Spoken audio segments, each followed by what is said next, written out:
नमस्कार, आप सभी का स्वागत है आपके अपने YouTube चैनल नौकरी स्टडी में। तो इस वीडियो में काफ़ी इम्पोर्टेंट डिस्कशन करने वाले हैं झारखंड रेसिडेंशियल पॉलिसी, झारखंड स्थानीयता की नीति के बारे में। और स्थानीय नीति किसे कहते हैं, स्थानीय नीति से रिजर्वेशन पे क्या फ़र्क पड़ता है, साथ ही झारखंड की जो नई स्थानीय नीति आने वाली है उससे क्या फ़र्क पड़ने वाला है। साथ ही अगर आपका खतियान में नाम है, नाम नहीं है, तो अगर आप झारखंड के स्थानीय हैं और खतियान में नाम नहीं है तो फिर कैसे होगा, और सारी चीज़ें इस वीडियो में क्लियर करने वाले हैं। इसलिए वीडियो को शुरू से लेकर लास्ट तक देखिएगा, वीडियो के साथ बने रहिएगा। और साथ ही पुराने स्थानीय नीति के बारे में भी इसमें चर्चा करने वाले हैं। तो सबसे पहले हम बताते हैं कि स्थानीय नीति उस नीति को कहा जाता है, उस कायदे कानून को कहा जाता है, उस परफॉर्मा को कहा जाता है, उस एलिजिबिलिटी को कहा जाता है, उस नियम को कहा जाता है जिसके तहत यह डिफाइन किया जाता है या परिभाषित किया जाता है कि निम्न व्यक्ति, फलाना व्यक्ति झारखंड का स्थानीय व्यक्ति है, झारखंड का स्थानीय निवासी है, या फिर अन्य किसी राज्य का या फिर भारत देश का स्थानीय निवासी है। लेकिन देश के लिए अलग स्थानीय नीति है, अलग राज्य के लिए अलग है, और हम सिर्फ झारखंड राज्य का चर्चा करेंगे। यानी कि फलाना व्यक्ति झारखंड का स्थानीय निवासी है, उसके लिए उनके पास निम्नलिखित योग्यता होनी चाहिए। उसमें 5, 7, 10 पॉइंट होंगे। तो उस व्यक्ति में यदि इनमें से कोई भी एक गुण होगा तो वो स्थानीय निवासी हो जाएगा। सबसे बड़ी बात, उसके बाद अगले बात है रिजर्वेशन की। तो आप सभी को पता होगा कि जो ओबीसी, एससी, एसटी और ईडब्ल्यूएस को रिजर्वेशन मिलता है झारखंड में, वो सिर्फ झारखंड के स्थानीय निवासी को ही मिलता है, झारखंड के व्यक्ति को ही मिलता है। बाहर के यानी कि अदर स्टेट के जो भी कैंडिडेट होते हैं वो जनरल में यानी कि अनरिजर्व में, अनारक्षित सीट में आते हैं। ट्रेन में आपको पता होगा रिजर्व जो बोगी होता है उसमें जो रिजर्व व्यक्ति है वही घुसते हैं, और जनरल बोगी का हाल तो आपको पता है, अनरिजर्व्ड का हाल तो पता है कि उसमें सभी लोग आ सकते हैं। तो आपको यहाँ तक समझ में आया होगा। उसके बाद नई जो स्थानीय नीति बनने वाली है उसके अनुसार जो बहुत सारे लोग जो अन्य स्टेट के झारखंड में बहुत पहले भी जाके बसे हैं और वो ओबीसी, एसटी, एसटी झारखंड का बना लिए हैं, झारखंड का रिजर्वेशन का लाभ ले रहे हैं।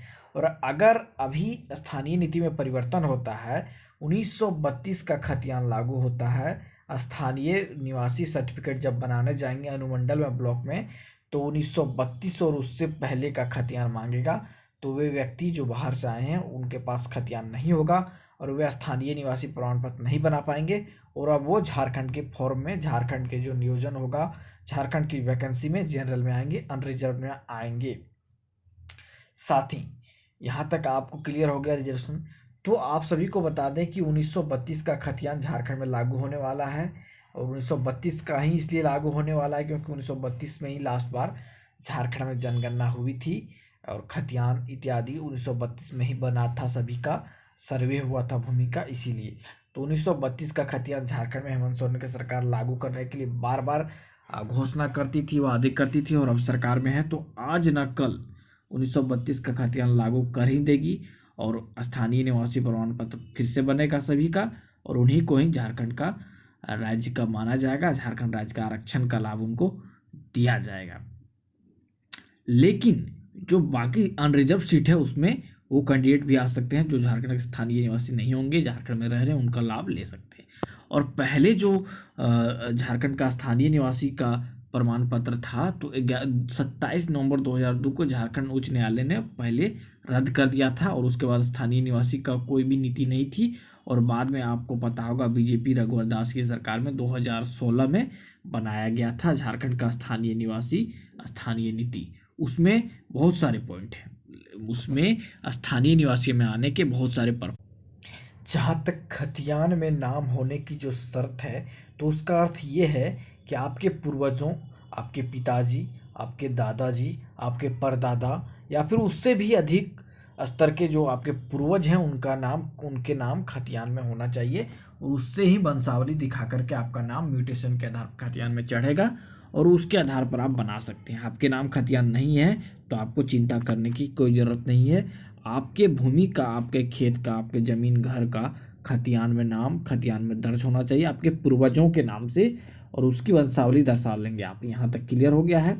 तो अभी जो स्थानीय निवासी प्रमाण पत्र स्थानीय नीति थी उसमें निम्नलिखित पॉइंट थे। पहला कि झारखंड राज्य भौगोलिक सीमा में निवास करता हो एवं स्वयं अथवा पूर्वज के नाम गत सर्वे खतियान में दर्ज हो।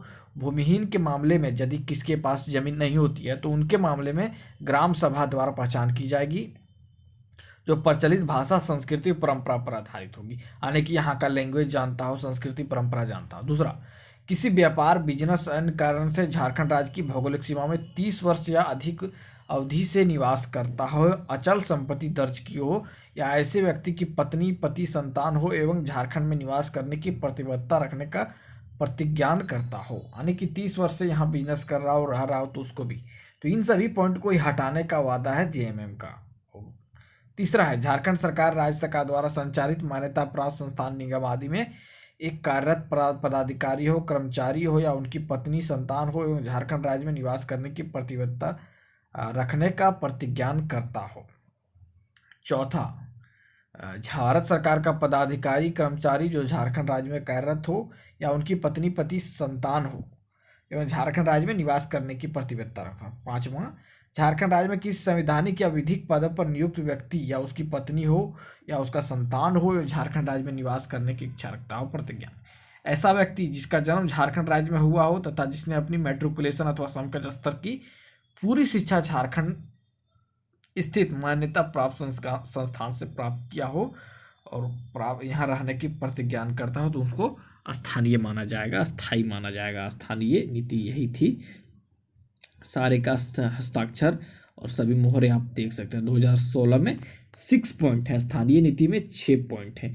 ये सब क्वेश्चन भी जेपीएससी जीएसएससी में पूछा जा सकता है। यानी कि यहाँ पे मैट्रिक किया हो, बचपन से मैट्रिक तक पढ़ा हो, यहाँ जन्मा हो, उसके पापा का नौकरी हो, उस माता का नौकरी हो, या फिर सेंट्रल जॉब हो, झारखंड में रहता हो, यहाँ पे 30 साल से बिजनेस कर रहे हो जिनके गार्जियन, और यहाँ पे रहने की प्रतिज्ञान करते हो तो उनको स्थानीय निवासी माना जाएगा। और अब जो है 1932 का खतियान लागू करने का किया जा रहा है सरकार के द्वारा, तो सिर्फ 1932 का खतियान देखा जाएगा। जो उसके पहले यहाँ पे हैं वही स्थानीय नीति अस्थायी माने जाएंगे, स्थानीय माने जाएंगे। और या फिर 1-2 पॉइंट और भी जोड़ा जा सकता है, जो सेंट्रल जॉब करते हो या अंतरक्रिया का काम करते हो तो वो स्थानीय नीति आने के बाद ही पता चल जाएगा, लेकिन इसमें इसको रद्द करके नया स्थानीय नीति बनाने की बात की जा रही है। उसके बाद आरक्षण की बात रही, तो जब तक नियोजन नीति नहीं बनती है तो स्थानीय नीति बनने से बहुत ज़्यादा फायदा नहीं होगा, क्योंकि नियोजन नीति में ही पता चलेगा कि कितने % सीट्स जनरल रहेंगे, अनरिजर्व रहेंगे, जिसमें अदर स्टेट के लोग भी भर सकते हैं। अभी 60% रिजर्व हो चुका है, 10% EWS आने के बाद 40% सीट अनरिजर्व है। तो 40% सीट भी अनरिजर्व रहता है यदि ग्रुप BCD के लिए, तो बाहर के लोग 40% में घुसेंगे ही। लेकिन यहाँ पे जब मांग की जा रही है कि ग्रुप BCD में सिर्फ झारखंड के लोग भरें, कोई भी % जनरल के नहीं हो, अनरिजर्व नहीं हो, बाहर के लोग के लिए सिर्फ झारखंड के लोग ही भर सकें, और बाकी जेपीएससी में तो अदर के लोग भी भर सकते हैं। तो इस प्रकार की बातें हैं, इस प्रकार की चर्चा है। आगे और भी कुछ जानकारी मिलेगी तो आपको वीडियो के माध्यम से बताने का प्रयास करेंगे। ऐसे ही वीडियोज के लिए हमारे चैनल को सब्सक्राइब नहीं किया होगा तो सब्सक्राइब कर बेल आइकन को प्रेस कीजिएगा, वीडियो को लाइक कर अपने फ्रेंड्स के साथ शेयर कीजिएगा। Thanks for watching this video.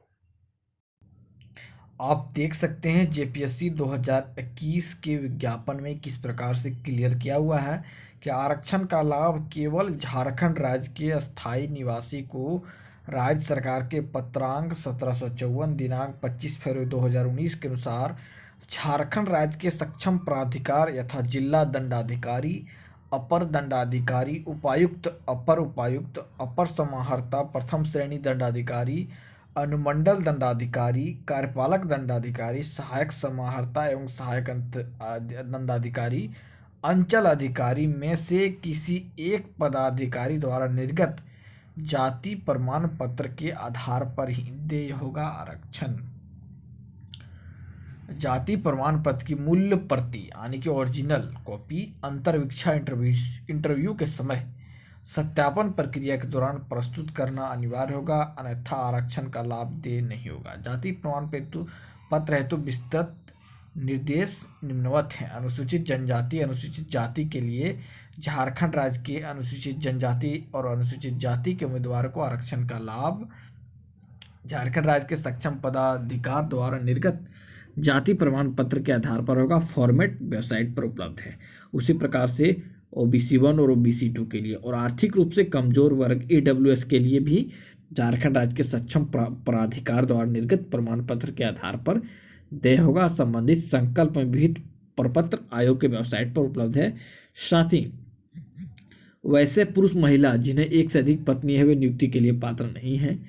और झारखंड राज्य में विवाह के आधार पर आए महिलाओं को आए हुए राज्य में आरक्षण का लाभ नहीं मिलेगा, यानी कि झारखंड में आरक्षण का लाभ नहीं मिलेगा।